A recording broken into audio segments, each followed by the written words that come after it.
এই জিনিসগুলোর নাম কি আপনারা কি বলতে পারবেন? মেলায় ঘুরে এই আনকমন জিনিসগুলো কিনেছি এবং এর সাথে আর কি কি জিনিস কিনেছি সবকিছু এই ভিডিওতেই দেখতে পারবেন। আসসালামু আলাইকুম এভরিওয়ান, সবাইকে ওয়েলকাম করছি ইউনিক একটি ব্লগে। বাঙালি নারীরা শপিংয়ে যাবে অথচ শপিংয়ের শেষে ফুচকা খাবে না, এমনটা কি হয়? আর তাই ফুচকা এখন নারীদের শপিংয়ের একটি অনুষঙ্গ বটে। মেলায় গিয়ে আমরা অনেকটা সময় ঘুরে দেখেছি, তো মামুনিদেরকে নিয়ে এই তো আমরা চলে আসলাম রাস্তার ধারে একটি ফুচকা শপে। ফুচকা যার নাম শুনলেই জিভে জল আসে। শিশু কিশোর তরুণ তরুণী থেকে বৃদ্ধ এমন কোনো মানুষ নেই যে ফুচকা পছন্দ করে না। অনন্য স্বাদের ফুচকা তৈরি করে বিক্রির জন্য আর দোকানটি বেশ জনপ্রিয় হয়ে উঠেছে দেখলাম। মাঝে মধ্যে ক্রেতার সংখ্যা এত বেশি হয় যে তারা নাকি সামলাতেই পারেন না। আমাদের তো খুব ভালো লেগেছিল। প্রথমে এক প্লেট নিয়ে নিয়েছি, তারপর আমরা শেয়ার করে খেয়ে দেখলাম না আরও তো অর্ডার করা যায়। তারপরে আমরা আরও পরপর কয়েকটি প্লেট অর্ডার করে আমরা মামি তিনজনে রাস্তার ধারে বসে এনজয়ের সাথে আমরা খেয়ে নিয়েছি। তারপর এই তো এখন আবার মেলা শেষে চলে যাচ্ছি জিন্দা বাজারে। তো জিন্দা বাজারে একটু দরকার ছিল, মেলায় ঘোরাঘুরি করে জিন্দা বাজার থেকে কিছু কাজ সেরে নিয়ে এই তো বাসায় চলেও আসলাম। তারপর এই তো মেলা থেকে কি কি আনকমন জিনিসগুলো কিনে নিয়েছি, যদিও খুব সিম্পল অল্প জিনিস নিয়ে এসেছি, কিন্তু আমার কাছে মনে হয়েছিল এই জিনিসগুলো খুবই আনকমন, সচরাচর পাওয়া যায় না, দেখাও যায় না। আর এই জিনিসগুলোর প্রত্যেকটার আলাদা আলাদা নাম আছে। আপনাদের যদি নামগুলো জানা থাকে কমেন্টে জানাতে বলবেন না। আমি ঠিক সবগুলোর নাম জানি না, আর কোনটা কি কাজে লাগে তাও জানাতে ভুলবেন না।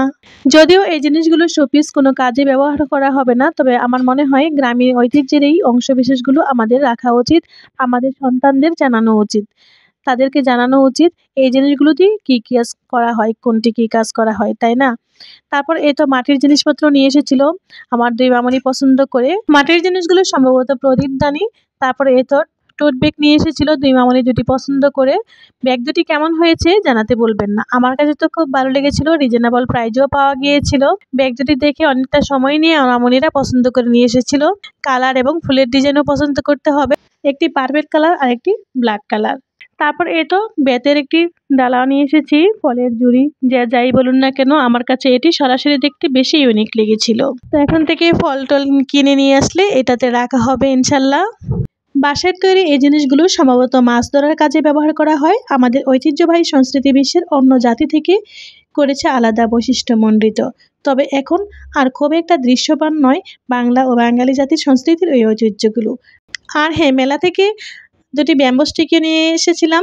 আমি যেহেতু একটু গাছপ্রেমী, যেখানে একটু গাছ দেখি সেখান থেকে দু একটি গাছ নিয়ে আসতেই হবে, ওইখানে একটু আমি থেমে যাই।